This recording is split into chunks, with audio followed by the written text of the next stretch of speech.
It's cozy season, and nothing compares to wrapping yourself in a Minky Couture blanket. Luxuriously soft, perfectly warm, thoughtfully made. From movie nights to chilly mornings, Minky Couture turns everyday moments into pure comfort.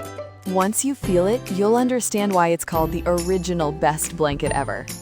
Visit minkycouture.com or a store near you and make this cozy season your softest one yet. I feel like we should have some music in the background. Yeah. Why is that song in my head? What song? Third time starting it. I feel like you're saying like starting it but not actually having finished it. Is that what you're saying? You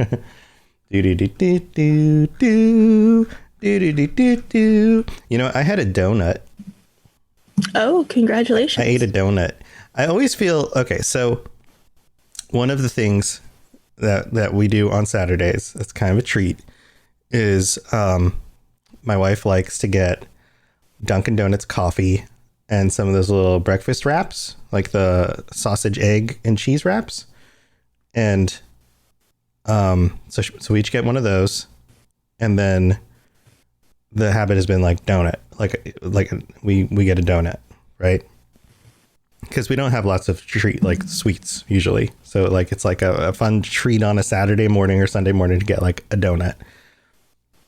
And I always get just like a glazed donut because I don't need no fancy stinking donut. I don't need anything like that. It's just a glazed donut. And so I get it. We call it Dunky Yummies. We get some Dunky Yummies, and we get our wraps and our donut, and I eat it, and I'm always disappointed. With your donut?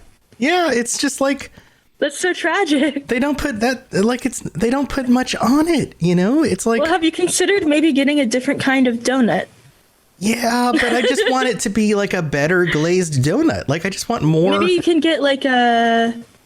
I just want more glaze on it. Yeah. It's like they just like gently glaze it. It's like it's like a hint of glaze. A hint. Yeah, it's like somebody just it's like LaCroix. It's like you whispered glaze in the other room. Right, you know? Right. It's like somebody just it's like the glaze fairy sneezed on it rather than like, you know, like took a paintbrush and like actually, you know, swiped it. It's like I want the donut like bathed in the glaze. You know, yeah, bring your own glaze. I want it like. Yeah, how hard is it to make glaze? You should go to that Dunkin' Donuts next time, right in front of the window, just go. Right, and it's on like one side. It's like just the top of it has some glaze, but the bottom of it doesn't have any freaking glaze. Like put it on both sides. How hard is it to glaze the other side of the donut? It's not that hard. I don't care. You have to pick it up from the top anyway. Like the top and sides are like the donut is sitting on the tray, right? A three-dimensional object. Only the bottom side is not glazed. So whatever side you pick up on, you're going to touch the glaze. You go. But you still have to touch. You pick up you don't pick up a donut with a spatula. If you're being sanitary, I imagine you use a tool. No, you just pick it up with your freaking hands. Nah, dude. Yeah, it's not like you're like passing around donut. Like this is just a donut. You just pick it up. It's just in a single Dunkin' Donuts, or like this is your personal donut. This is just my freaking personal donut. Like they put the donut in a bag. You received it. Yeah, and I just pull the donut out of the bag and eat it. Right? Yeah. That's it. It's like, and then you get some of the glaze on your fingers. You lick it off your fingers. You wash your hands when you're done. There's less glaze on your donut. What was that? Wait, what? It's less glaze on your donut. You can get it on your fingers. Yeah, but then you get to lick the glaze off your fingers, which is kind of like a treat. It's kind of like an extra bonus treat at the end. Bonus treat. It's like the extra fries in the bottom of the bag. Except it's finger glaze. Stickies. Finger stickies. Glaze. Yeah, you just lick them off. Gross. Yeah, and then you have to tell the dogs not to lick your fingers until you go wash your hands. Yeah. Because they want to lick your fingers. Yeah, it's all sugary. It's all sugary. It's all yummy sugary. Except that it isn't as yummy sugary as it should be because freaking Dunky Yummies doesn't put enough glaze on their donuts. Freaking Dunky Yummies. Dunky Yummies. Well, there are a lot of people who listen to this podcast, and some of you guys might be here during the live show, and some of you guys might be patrons. And if any of you are in corporate, you need to tell your stores, put some more freaking glaze on your glazed donuts. How hard is it? Dunky Yummies? How hard? Get on it, Dunky Yummies. All right, we got a podcast to do about food. Wait, our podcast isn't about donuts? It could be if they're human donuts. Ready? Let's go. Whoa. The show is brought to you by our generous patrons at patreon.com/Fallout Lorecast. Robots Radio presents the Fallout Lorecast. Welcome to the Fallout Lorecast, a place for the Fallout community to come together to explore the boundaries of our knowledge about the world of Fallout.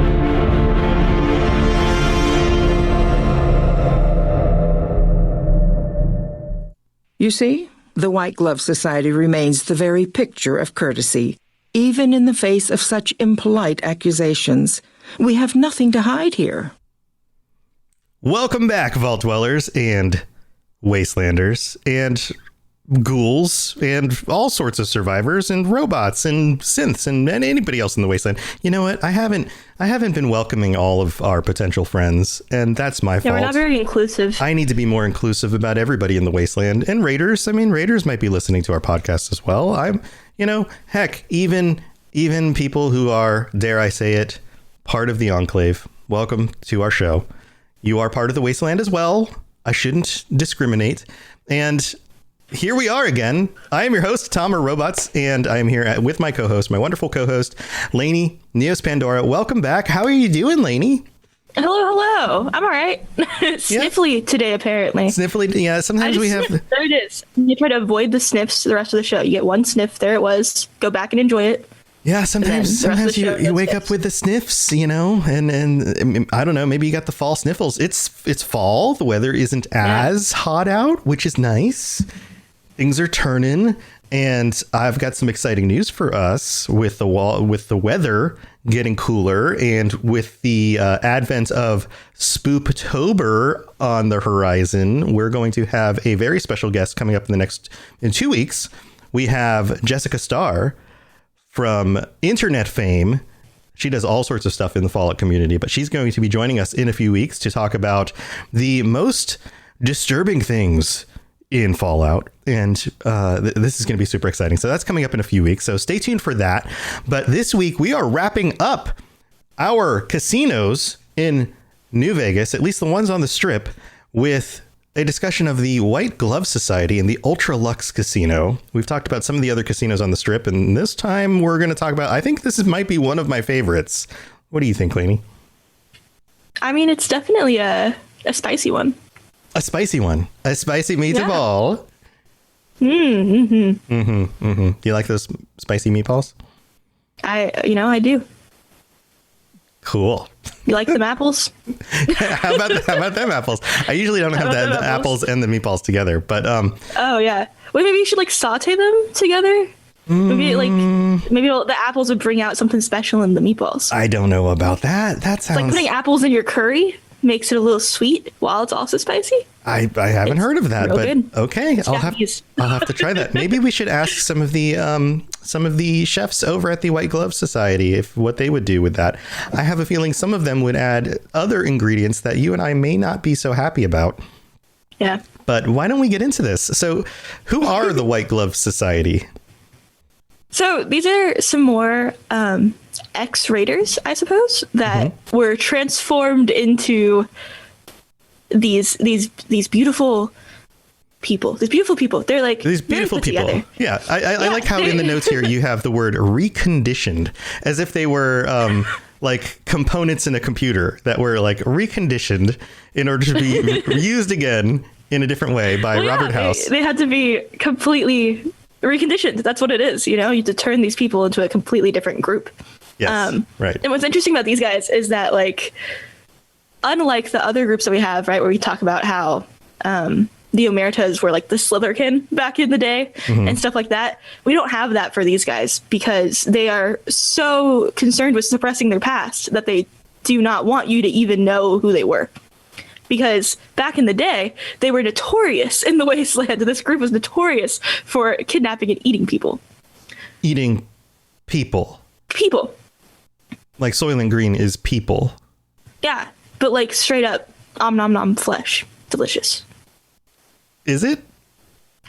I don't know. Well, I'm talking for them.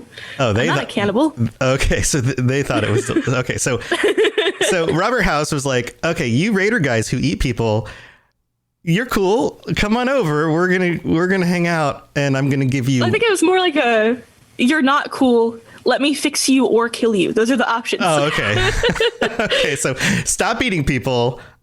You guys cool with that? All right. Here's the Ultra Luxe. Yes. Got it. Okay. All right. So he worked out a deal with them and was like, all right, you stop eating people. You can move into the Ultra Luxe. You're gonna run this place for me. You're gonna chill out. No more eating people. Let's be cool about this. Stop dressing like these crazy raiders. Put on some fancy clothes. Be high society, because they are high society. They're very fancy. They're very fancy. They're kind of the fanciest, right? They were like suits and ties. They're like super fancy though. They're like super. Well, they're Ultra Luxe. Yeah, I mean, but they're like super fancy, like white and black, like super fancy, like tuxedos and fancy dresses, and a lot of them even wear masks. And in fact, there's even rumors that like they used to be an all ghoul gang, and so they wore masks in order to cover their faces. But that isn't actually true. It's just part of the whole high society thing. You know, them doing the whole like fancy mask covering thing that it's the mystery. It's the mystery of it, right? Yeah. So but they did eat people. This was a thing.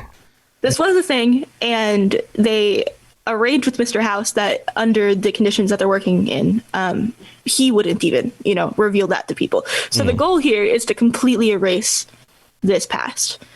At least that's the goal for some people involved. But that was the original agreed upon. Yeah. Thing, so when House hired them, they denounced cannibalism. They formed the White Glove Society.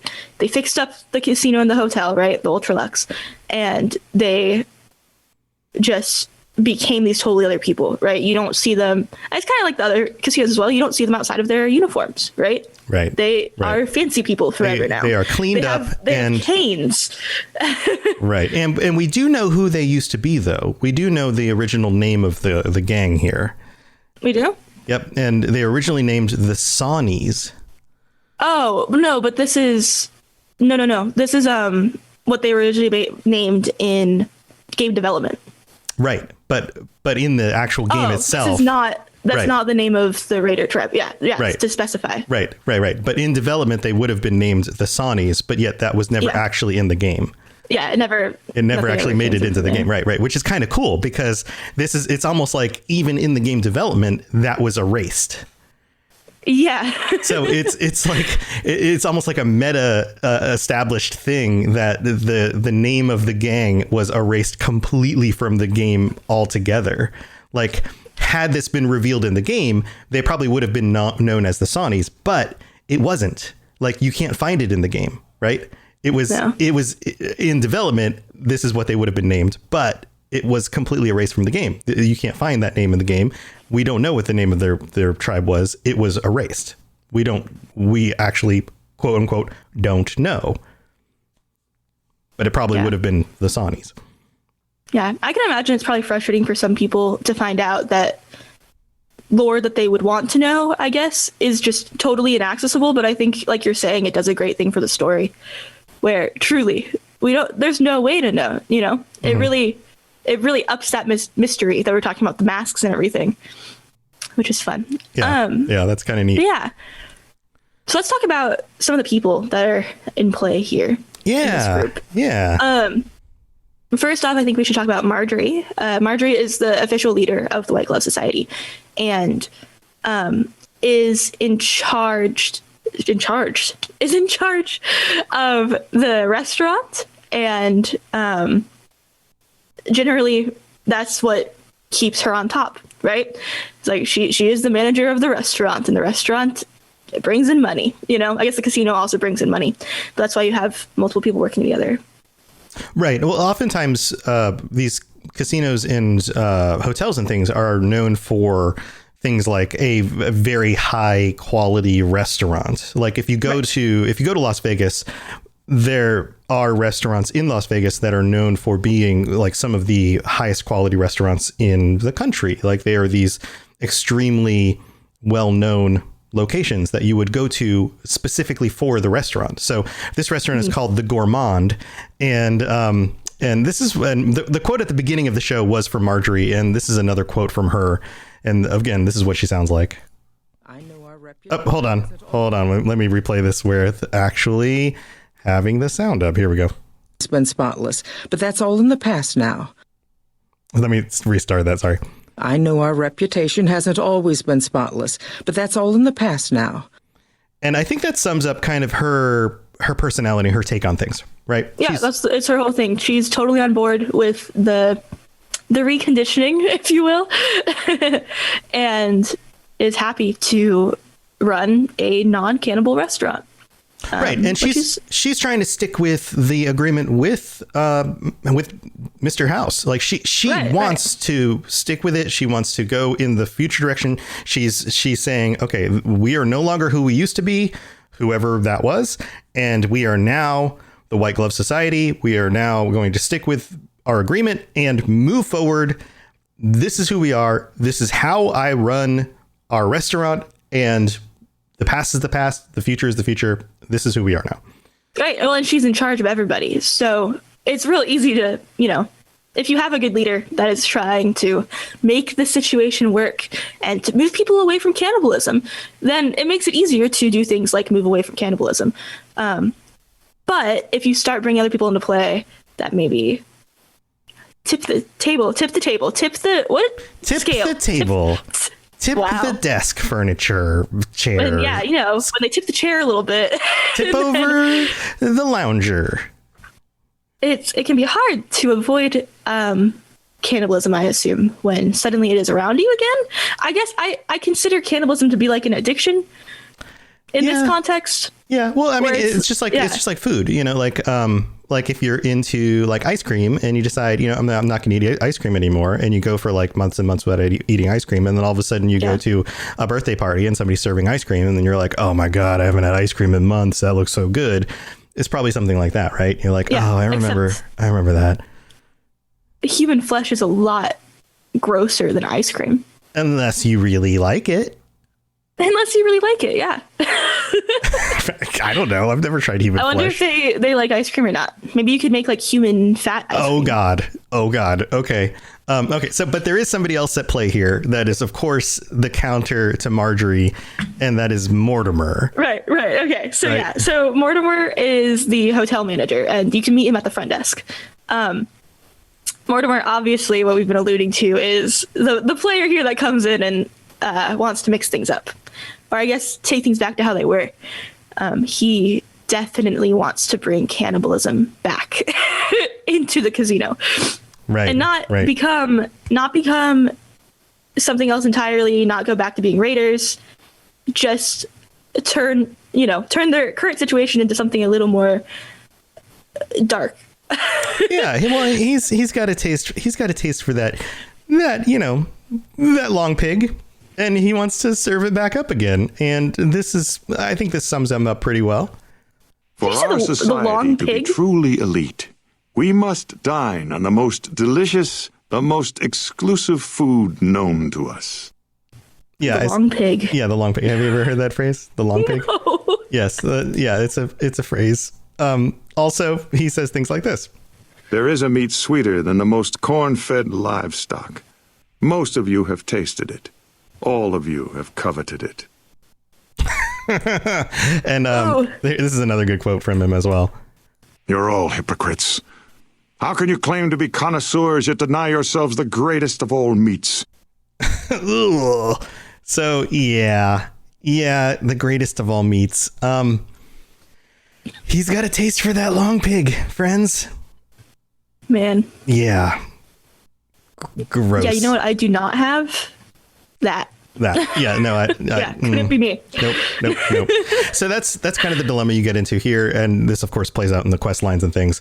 Yeah. So, but let's talk about the outfits and the technology that you come across here, and I love in playing through New Vegas. I think that this is one of the most interesting locations to enter into because, of course, when you're in the wasteland, the juxtaposition here is that for the majority of the game up until this point, even when you go into some of these other casinos, and the other casinos are a little bit fixed up, and in the situations that you're in, you're most of the time walking into these very dirty, rundown locations, and some of the locations are revamped a bit. They're kind of rebuilt, but for the most part, you don't find locations that look particularly nice. And most of the places you're in don't look like anything that you would see in a like high-end location today. And this is probably the location that looks the most like a location that you would come across in today's society. So yeah, so I find it interesting that this location is one of the most formal and actually cleaned up locations of all the places. And yet it's also very, very dark. The idea of cannibalism being one of the most, I don't know, one of the worst transgressions, not only killing people, but eating them seems to be very in their case, dark. I feel like, cannibalism is one of those things where there are people in the world that want to be eaten, and there are people in the world that want to eat. But what these guys are doing when they kidnap people is, I think, where the real issue is. I think also probably you shouldn't be eating people in general. Mm-hmm. Let me make that very clear. But there are people who want to be eaten. I think that maybe in a consensual setting you can like come to an arrangement, yes. At least in Fallout, where it's real dark, right? That's the kind of thing that people might have a conversation about in this world. Right. Well, and one of the things that you come across in the quest lines is that it's not just people. It's not just like other consenting adults. It's like children being abducted, which is on top of that even worse. You know, like, yeah, this whole storyline gets really, really dark. So, but let's talk about some of the outfits and things you have here in the notes. That they wear formal wear and society attire. They have very specific garb that they wear. And most of them, of course, wear masks, and they even have dress canes. This is the kind of clothing that you would have seen in like 1930s, 1940s formal wear during like the Hollywood heyday, that old timey Hollywood movie attire. Right? Yeah, it's very much classic Hollywood. I think that it's fun that the dress cane, they're armed with the dress cane. This is their weapon. Yeah. They're going to bonk you with it. They're going to bonk you with it. What else? What other weapons do they have? Well, they don't really have other ones, except there are 2 flamers being used in the kitchen. That I guess are attainable if you go in there, but that's about it. And I think they will use them if you start fighting in the kitchen. Oh, of course. I think whoever's manning the flamers will use the mans too. But other than that, you just have canes. So. Yeah, I always try to be sneaky and go about my ways without having to fight everybody through here. But there were situations where things would go wrong and I would have to fight through this. And yeah, I would run into people setting me on fire in the kitchen. That was definitely something I would end up having to deal with. Yeah, well, it's funny. It feels like smooth sailing when, all your opponents are using melee weapons and you have a gun. Maybe, if you can get a gun in there, right? But then to make it to the kitchen and just get blasted. I blasted him. Yeah. So you have another thing here in the note. It says, when walking by a white glove, one may remark, "You mustn't ask why we wear our masks. We are forbidden to speak of it." Yeah, so this is regarding what you were saying at the beginning about them being speculated to be an all-ghoul gang. Yeah, and they don't like talking about it either. They're just like, no. we don't talk about things. They're very secretive, which I think is also fun. Yeah, I like that there isn't a whole lot of actual information about who these guys are, who they were. I think it's growing on me. I thought it was kind of weird when I was thinking about it before taking these notes, but the mystery is really amping things up. I like that. I don't know. I like that they somehow, I guess it makes sense. They see themselves as better than most of the other people in the wasteland, and especially on the strip. And this is because they only dine on the finest foods, and they wear such fancy clothes and have such a fancy place, right? They must be the fanciest. And then I was like, oh, but cannibalism, that doesn't seem to fit here. But the way that Mortimer talks about eating humans is as if it's this luxury, right? Yeah, well, it's a secret. They understand that the thing that they know about cannibalism, the thing that they partake in, is a very it's a minority thing. It's something that most people won't understand. And so to justify it to themselves, they see it as a heightened thing that they just can't justify to other people because they just don't understand. This is a common psychological thing. It's one of those things a lot of people do when they feel like other people are going to look down on them for something. They, instead of going back and saying, okay, other people are right, I'm wrong, I'm going to stop doing that. Instead, they flip it and they say, well, other people are wrong.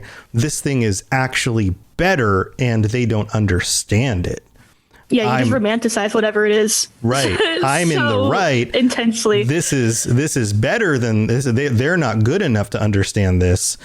Therefore, I'm in the right. I am part of this exclusive group and they are part of this outlier. And this happens in society a lot. This idea that like I have this secret knowledge about what is actually going on in medicine and all of the doctors are wrong, like that kind of thing. This happens a lot in our society, and it's a psychological thing that humans do. And it actually can be very dangerous and can justify things like cannibalism. So it's funny that this episode went that direction, but it did. So there you go. But this group is really interesting. I always felt kind of odd I had this dilemma in like part of me wanted to just attack them and destroy them. But then part of me felt like not all of them are bad because like people like Marjorie seem to have let go of their ways and want to just be normal, good people running a casino. Like they just want to serve up actual real food. They don't want to abduct children. She just wants to run a business and serve actual good food to people. And there's nothing wrong with that. Like there's no bad anything there. God, imagine running a business and people are kidnapping and eating people in your establishment behind your back. Right. Like this is a tricky situation because she might have to atone for past sins, but she's not committing them now. Does that mean that I can just run through the whole place and murder everybody? Like that doesn't, what about people who have joined this establishment to work for her that were never part of the original gang and have never partaken in any of this bad stuff? Like, this is a dilemma I find difficult to deal with in today's society. Like you have, for example, the issues going on with Activision Blizzard. Let's talk video games. Activision Blizzard has been accused of mishandling the way that they've managed employees and dealing with some of the issues going on with employees feeling abused and what's the right words? Just mistreated. A lot of the women in the company feel like they've been, words are not working in my head today. But a lot of those kinds of issues. Right. And this goes all the way up to the top, obviously the management and the CEOs of the company and people like that have to take responsibility for these things because that kind of stuff comes down from the top. But there's a lot of employees who also had nothing to do with that. So if you boycott the entire company, then those employees also don't make money. Not all of those employees should have to be, Right. Like, how do you deal with that? You know, like Diablo 2 came out.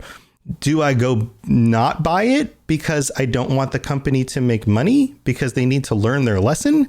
And so the CEOs need to learn their lesson. So, or do I, like, it's a difficult situation, right? The majority of the company were actually the people who were damaged by it. So by boycotting the company, am I just damaging them more? Right. Yeah. Is the company the people in charge, or is the company everyone? Right. Right. Like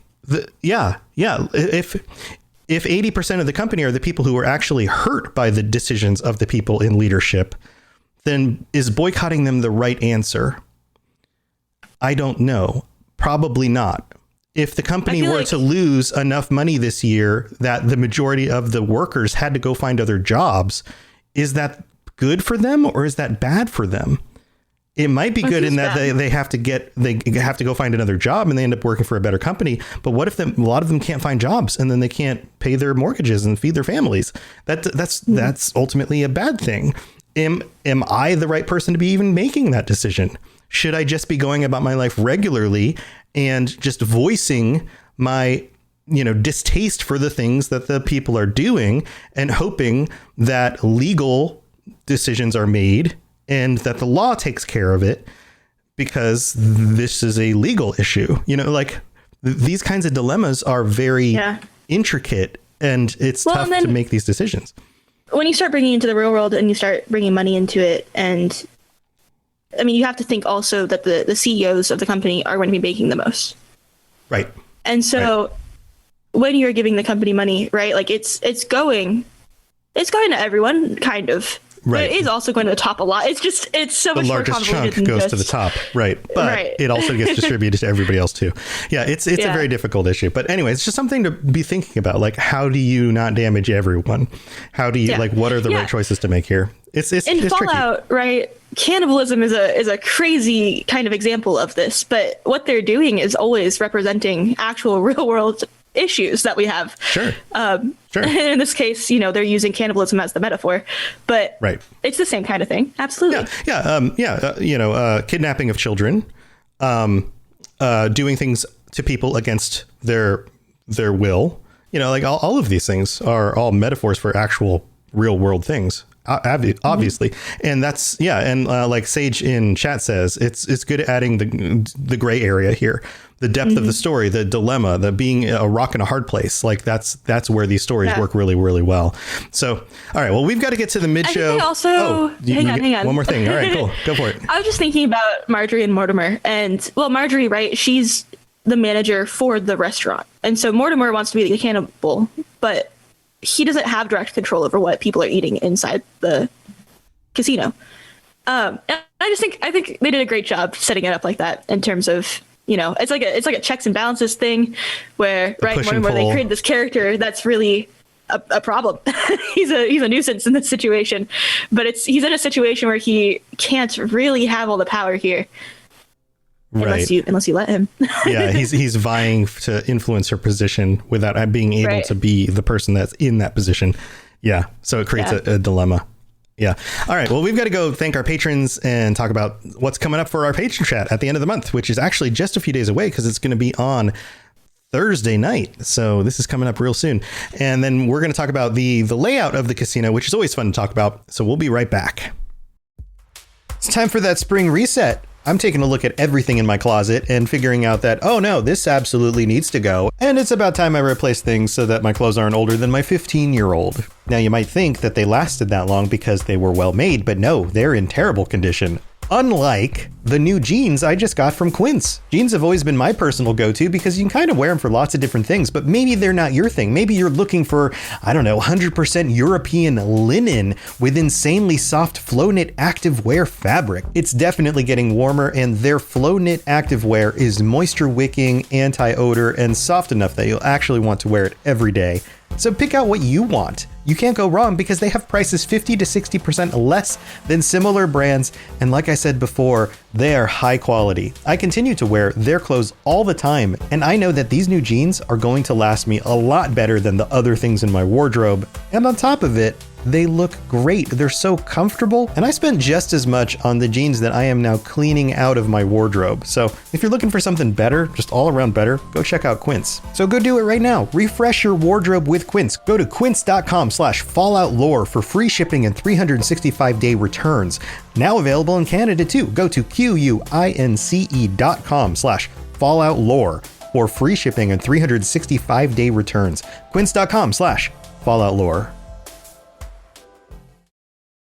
It's cozy season, and nothing compares to wrapping yourself in a Minky Couture blanket. Luxuriously soft, perfectly warm, thoughtfully made. From movie nights to chilly mornings, Minky Couture turns everyday moments into pure comfort. Once you feel it, you'll understand why it's called the original best blanket ever. Visit minkycouture.com or a store near you and make this cozy season your softest one yet. Hello there, old chap. Good to see another of General Atomic's finest, still eager to serve. All right, so thank you to all of our patrons. You guys are absolutely amazing. And just a reminder, we do have new merch for the patrons, and these designs will be out for you guys. They've already been up for a few weeks here. It means we're already a month closer to them being delivered to you guys after you have been a patron for 3 months consecutively at the right tiers. So that means starting at tier 3 for stickers and tier 4 and higher for t-shirts, then you get a one of these things, and they'll be sent out to you guys. So make sure, if you are a patron, make sure that your shipping information for your patron account is updated and that it is included so that these things get shipped out to you. They get shipped out automatically through Patreon. So make sure that all stuff is all set up. And if you haven't seen these yet, go to patreon.com/Fallout Lorecast and check out the designs. I think you guys are going to love them. The first one is the Brotherhood of Steel symbol, and it is inlaid with a really cool looking steel texture that looks like all weathered and detailed. And it's on a t-shirt and stickers. I think you guys are going to love this. And we have to thank Jared B. Jared, thank you so much for being our Liberty Prime top tier 6 patron. He's still in that top slot. Thank you so much, Jared B. You are an amazing supporter of the show. We really, really do appreciate it. And then also to our tier 5 Southern Rage and Stagger and Stumble. Thank you so much for supporting the show as well. And all of our other patrons, all 46 of you currently, thank you for being here. You guys are amazing. And we've got a bunch of Assaultron's tier 4 members, also tier 5 and tier 6 members who can join us in just a few days. Because on Tuesday night, on the 28th, we will have our patron episode. And let's talk about what we're going to talk about. I was considering doing some sort of like game show thing. So let me know if you guys think that'll be fun. Maybe dividing you guys up and doing a fun little game show. And maybe not a lore quiz show, maybe more of a like comparative thing. Like I was thinking about taking maybe some of the quest names, the names of quests, and comparing them to like something else. Like some of them are song titles, for example, in New Vegas, and saying like, is this a New Vegas quest line, or is this a song title that doesn't show up as a New Vegas quest line, and doing things like that and saying like, which one is it? And then maybe splitting everyone up into teams and seeing which team wins, like that kind of thing. So let me know if you think that's a fun idea, and we'll see what we have going. So Tuesday night, 9 p.m. Eastern. So that would be 6 p.m. Pacific, I believe. And we'll see you guys on Tuesday. All right, let's move on with the rest of the show. If you have any questions about Nuka World, I'd be delighted to answer them. All right, let's talk about the layout of the casino, Lainey. So, of course, there's the lobby when you walk in. Let's take a little tour. You walk into the Ultra Luxe. You've got the lobby. Well, let me preface with something else that I forgot to touch on in the last bit. Yeah. Just in terms of like player interaction, I had 2 notes here. Okay. One of them being, and it feels like a given, if you are a cannibal in the game, you are able to interact with them in ways that non-cannibal characters or players can't. And it just makes sense. Oh, yeah. But also, this is the only group on the strip that you can have any reputation with, good or bad. Mm-hmm. which is super interesting, I think. Yeah, I wonder if this was like a limitation of development, because this game was a bit rushed out. For as much as in this game, which is amazing, they only had a very short period of time to get this game out. And it's the scope of the game is very large. They had a lot of goals that they had to kind of put on the back burner. So I have to wonder if they got this part done for this gang, for this group, this casino, and they just weren't able to get the other ones finished. Yeah, I wonder, because it doesn't, it's kind of strange given that there is interaction with other groups and there are quests that you can do and obvious kind of moral dilemmas going on with the different groups. And for this to be the only one that you really have any impact on. Yeah, and yet no reputation. Or that they have any impact on you, or, in whatever way. Right. Good question. All right, so let's walk into the lobby in the casino. What does this area contain? Yeah. So this area, the lobby and casino area, contains the lobby and casino. How crazy. That's a sentence I have on here. First off, let's start from the fun part. There's a bar. This is called the Top Shelf. It's called the Top Shelf because it is the most exquisite and expensive liquor you could ever ask for. It's top shelf liquor, but all of it. Even the bottom shelf is top shelf at the top shelf. Am I selling it to you? There's only one shelf at the top shelf. It's just one big long shelf. One big long shelf. I like your note here. The drinks are overpriced, but that's the point. But that's the point. I stole that from what I was reading because it's so funny to me. Everything there is like that, right? They're dressed the way they're dressed because it's pretentious, and the alcohol's expensive because they're pretentious, and the cannibals because they're pretentious. That's just what it feels like the whole way through. Yeah. So this is in the casino area, and this is where you enter in. You see the casino, you see the bar. If you want to go to the hotel, you can run into Mortimer and start engaging with some cannibalism, perhaps. Or I guess maybe not yourself engaging in it, but over time you reveal some terrible things. And the door to the cashier has an average lock. And if you want to get in there, and in the area, there's a whole lot of weapons and some other loot, lots of caps, stuff like that in this area. And so it's good to stop by with Mortimer and like check in, maybe take his things. And then next up, what do we have next?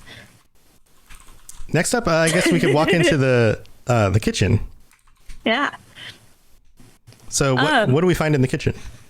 Yeah, so the basement kitchens of the Ultralux are accessible from the members only area. And this door is unlocked.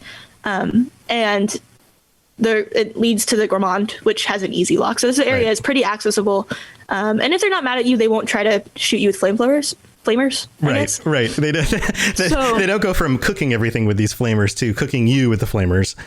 Yeah. If they're not upset with you. Though. Right.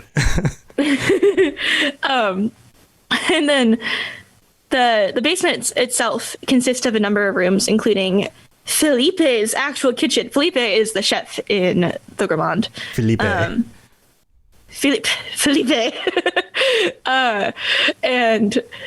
so it has traditional kitchen things like a kitchen, A kitchen has kitchen things like a kitchen. And, well, you gotta think like the counter. I consider that the kitchen. But then you also have things like the pantry, right? Would you consider the pantry the kitchen? I guess. Some pantries are like big enough to be their own rooms. So sure. I don't know. It's like a closet sometimes. It's like its own little spot. Courier in chat says it's funny to make him mad. But yeah, you get normal kitchen things like kitchen appliances, a pantry, a dude locked in a freezer, an elevator. Gunderson.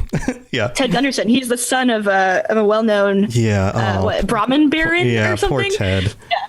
Oh. Poor Ted. This is where you find him. Spoilers. Spoilers. On a 10-year-old game at this point.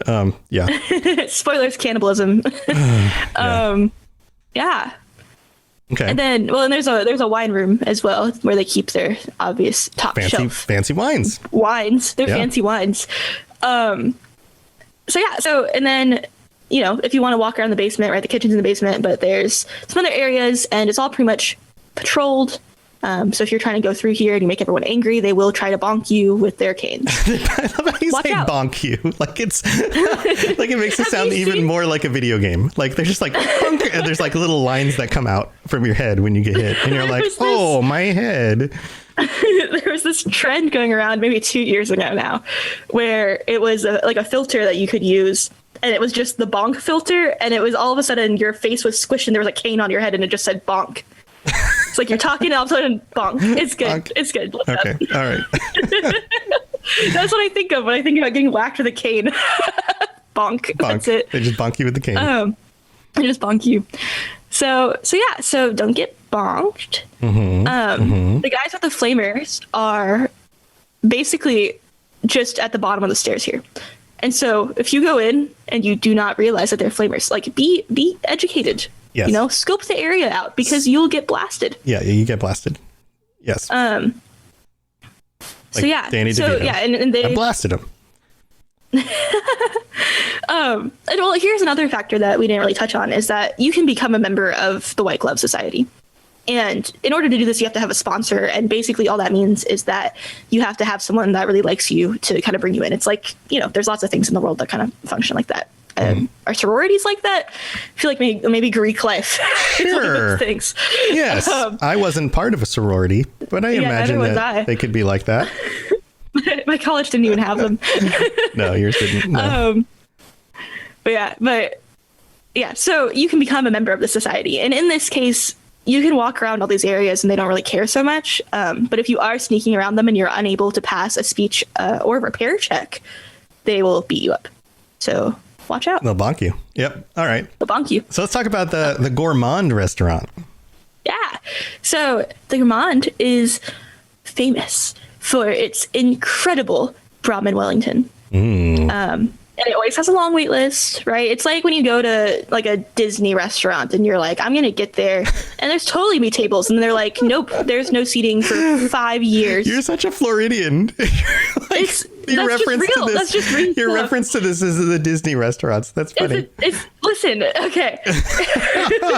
There's nowhere else that's more like upsetting to be where suddenly like you're hungry and you can't sit down, Disney you're restaurants. At Disney, you're hungry, your whole family's there, everyone's tired, and then you go and they're like, nope, reservations only, always.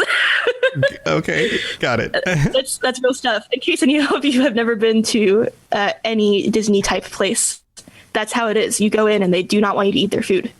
It's like they want you to leave. No, I'm kidding. They just have an insane wait list. Right. Big wait list, super popular, lots of people coming from all over the wasteland. And then there's also a members only area in the Ultralux. There is. Yeah. And this is, about what you'd expect from a members only area. You get places to sit, places to eat, places to get dressed. Large dining room and a prep room, a reception area, a closet, and 10 to 12 members of the White Glove Society hang out in here, some of which are armed with dress canes to bonk you and are described as bouncers. So they're very fancy bouncers with bonk canes. We should just call them bonk canes, right? Bonk canes. And they're eager to bonk you because that's their job. They keep out the people that are not members of the White Glove Society. And so these guys, before anyone else, if you try to enter this area, they will bonk you for sure. Right. And you're not supposed to be in here unless you've been inducted as an honorary member by Marjorie herself and have been given a key to this room. So, so otherwise stay out. It's pretty easy. Or you're going to get bonked. I don't know about easy, but Marjorie, if you tend to side with the non-cannibals, it is likely that you will end up with access to this room. Yeah, because that's Marjorie's side of it. Yeah. She likes you. You're basically part of the society. You're good.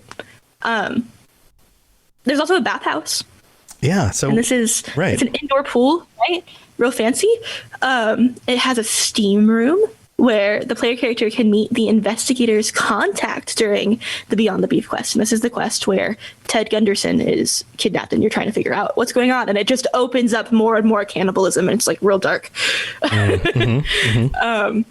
so you can go to the bathhouse to have a nice bath, get a little steamy, talk about or a drink things. Or a drink. Yeah. Well, I mean, it's Fallout. You can drink pretty much any water from anything. But if you really, really want to drink bath water, that good, it's not even Gamer Girl bath water. It's just Gamer Girl. Like, right.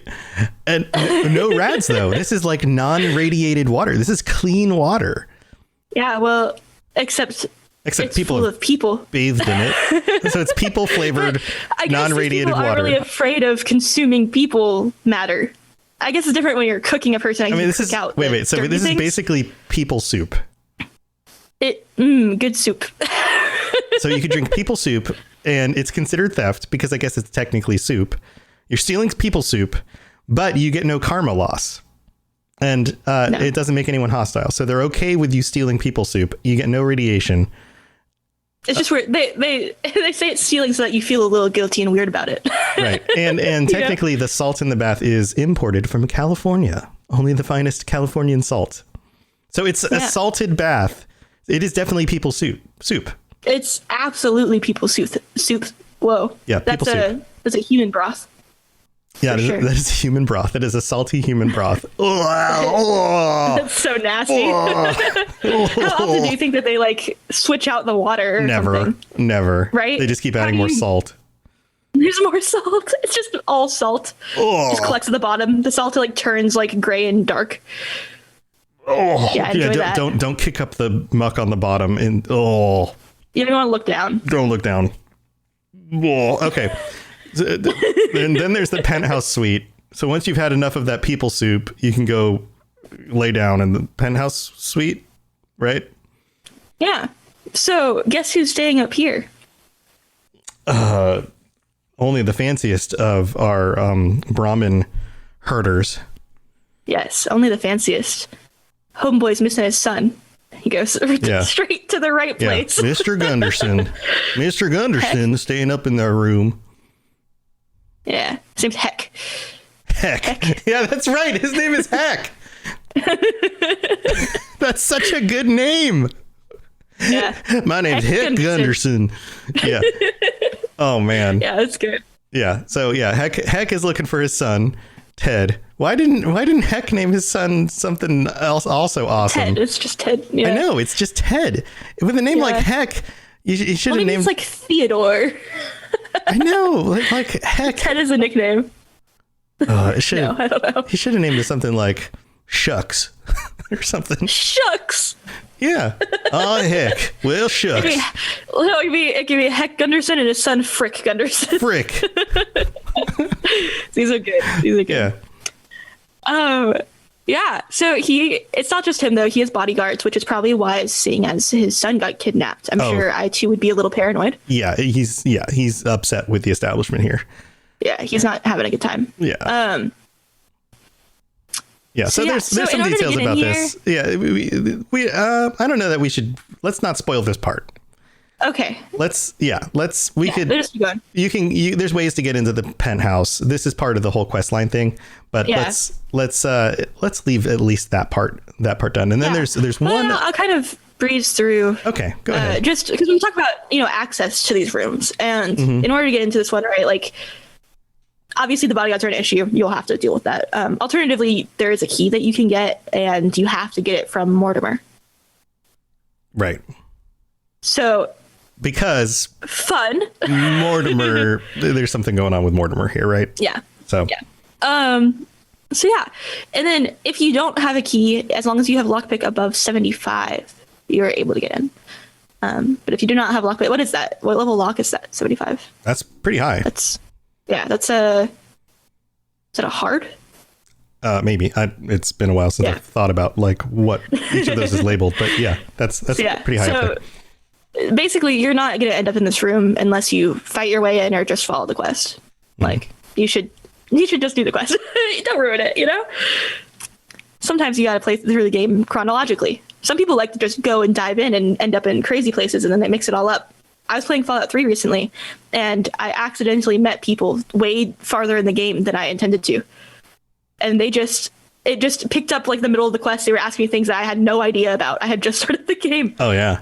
That can definitely happen. So yeah, don't do that. So then there's one other suite. Yeah. Well, we didn't really talk about what's in that first suite. What do you think is going to be in one of these suites? It's beautiful. The ceiling is the highest of all the different suites in New Vegas. The penthouse, yeah. Yeah.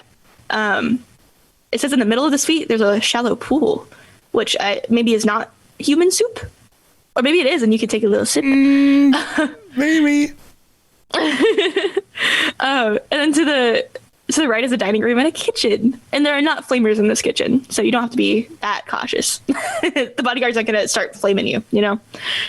And then there's an upstairs area with the bedroom that has a bar in it. How fancy. And a bathroom and what they could say is a pristine bathtub. And this is a big deal because those bathtubs in the wasteland are gritty. These are some old dirty bathtubs for sure. So for them to have a pristine bathtub, wow. They've got everything here. They've got humans in freezers and human soup and a pristine bathtub. What more can you possibly need? I can think of a few things, but but I mean, sure. Okay, what's next? What's our last location? There's the Bon Vivant suite. So this suite it's one of the ones that you can get for winning at the casino. Which actually I just realized I didn't look into what the other rewards were. Usually they're some kind of liquor and maybe like a weapon or something. I assume it's probably the same case here. Yeah, usually it's just looks stuff like that. You can get an atomic cocktail. That's the cheapest one, or a Brahmin Wellington, which is funny because that's what you can get from the restaurant. And then the best one is the sweet key. Yeah, for this and check this suite. out. Here's the quote about it. You are quite simply the talk of the casino right now with your astonishing play. Do stay in our Bon Vivant suite so you may continue to dazzle us. The Bon Vivant suite. Yes. Very fancy. Yeah. So this is located not in a penthouse area. This is part of the normal hotel and costs 11,250 chips. This room is a pretty normal room, apparently, for this hotel. It has 2 beds in it, and it is not as fancy as the penthouse suite, which is kind of interesting. It's strange that you just win like a normal night in this hotel. Yeah, it's just it's kind of a normal looking room. I mean, it's a big room, but it's kind of a normal room. But again, like many things in this hotel, it's actually very clean. Right. And that's the appeal, really, is that this is a very nice place to go. So many of the places in this hotel don't look post-apocalyptic. They look like almost new, which it's like maybe the fanciest place in the entire wasteland, which is really cool. It's like a really pristine location. And again, this suite is just like if you want to find a place that would make you feel like you're not living in a post-apocalyptic hell, this is one of those places. Except you want to win that sweet key. Yeah, you want to win that sweet key, except for the fact that they're eating children and you might be served human or be drinking human soup. Well, this is what you do is you go and you're like, sorry, I'm a vegetarian. And then you just try to forget that these are cannibals. I know, but it's weird. Like, and I guess that's where we should end this. Like, what would you... Wait! I have one more thing to say about this room. Okay, one more thing. Interesting. All right, go ahead. Yeah, and then you can start doing fun things. I think this is really interesting. Most areas in the game that you unlock or you like earn your way into, right? The idea is that you get in there and then anything that's in the room, like you want it, right? You can kind of scavenge and pick up whatever you want. This room, everything in the room is set as owned, and so you can't take anything. It's all stealing. And so you earn your way into the room and there's things in containers, but you have to steal them. I think that's really interesting. Yeah. No, it becomes a dilemma. But you're going to steal it anyway. We know. Right. Yeah. It's not that complicated. We know you. But that's the thing. Like this is the moral dilemma of the place too. Like everything is shiny and new. Like, how would you feel about this? Like, would you be okay giving money to a place that you suspect is being shady and potentially, eating human beings. Like. Well, I think you could probably suspect that any of these casinos is being shady. True. And do people outside of the casino really know about the cannibalism, right? Because they've tried so hard to suppress it. Well, you do hear rumblings. Like even when you first walk into the place, you hear good old Heck complaining about like what happened to his son. There are rumors and rumblings going on, right? There is a little bit of that. I guess the question is, if you were to pick up on some of the rumors, how would you feel? Would you ignore it? Would you just move on with your day? Would you go to a location like this and just feel like it's fine? I could move on. Also, what are you doing in the wasteland that you would have the money to even participate in a casino this luxurious? Like you would have to be a wealthy cattle rancher or something like this. This is this is only the most like, are you a raider that has stolen tons of caps in order to then go spend your vacation time at a casino? Like who is staying at these locations? It's not like there are lots of wealthy people out in the wasteland. It's an interesting thing. Like I don't know who their main target audience is really. Mm-mm. Like there's not a lot of well-to-dos out there. So who is it?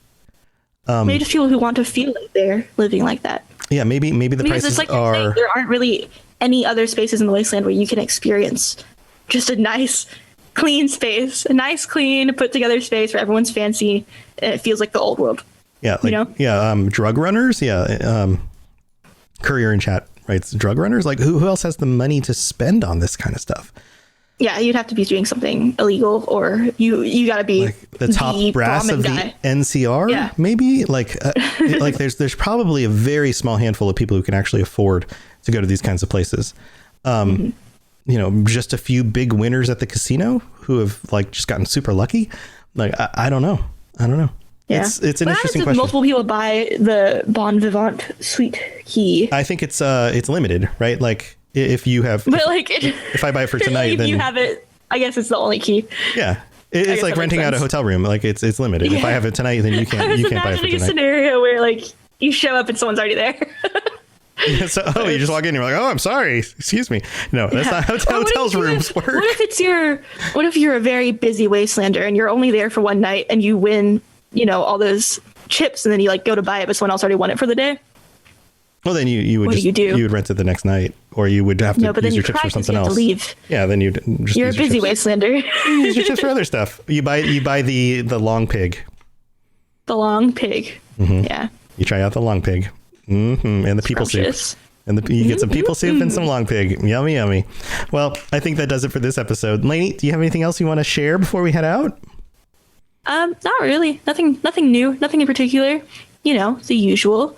You can find me on places like Instagram and Twitter and Twitch, I suppose. Someday. Someday. Yeah, you should definitely come back. The Discord, though. You should come back and say hi to me on the Discord. Stream some games and chat on the Discord. And I'll be streaming again later today. I've got an Elder Scrolls Lorecast episode I've got to catch up on from the other night when I had a migraine and my brain decided to attack me. So we'll be doing that. And that'll be fun. We're talking Dragon Breaks again. We've got more Dragon Break stuff to talk about in Elder Scrolls, which will be super fun. So that'll be happening later this afternoon. We don't have a set time yet, but I'll let you guys know. I'll be tweeting about it and posting on the Discord. So fun stuff there. And I think that's it, friends. Otherwise, tune in on Tuesday night. And if you are a patron or would like to join us, you can always sign up on the Patreon to talk with us and be part of the show on Tuesday night. So we'll see you then. All right, everybody. I think that's it. Man, this is it. This is it, guys. Thanks for being here. Thanks for being here. Live chat, Sixer, Courier, Blackhand, everyone else who's in chat who I don't necessarily see their name up on the chat thing right now. Thanks for being here, everybody. We'll see you guys next week. All right, Lainey, thanks for being here. See you guys. Bye. Bye. To plug into everything else we're doing, check out robotsradio.net. Also, look up the Robots Radio YouTube for videos about Fallout and other things. And check us out on Twitter, twitter.com/robotsradio. You've been listening to a Robots Radio podcast. Smart shows for interesting people. Check out all the shows at robotsradio.net. It's cozy season, and nothing compares to wrapping yourself in a Minky Couture blanket. Luxuriously soft, perfectly warm, thoughtfully made. From movie nights to chilly mornings, Minky Couture turns everyday moments into pure comfort. Once you feel it, you'll understand why it's called the original best blanket ever. Visit minkycouture.com or a store near you and make this cozy season your softest one yet. It's cozy season, and nothing compares to wrapping yourself in a Minky Couture blanket. Luxuriously soft, perfectly warm, thoughtfully made. From movie nights to chilly mornings, Minky Couture turns everyday moments into pure comfort. Once you feel it, you'll understand why it's called the original best blanket ever. Visit minkycouture.com or a store near you and make this cozy season your softest one yet.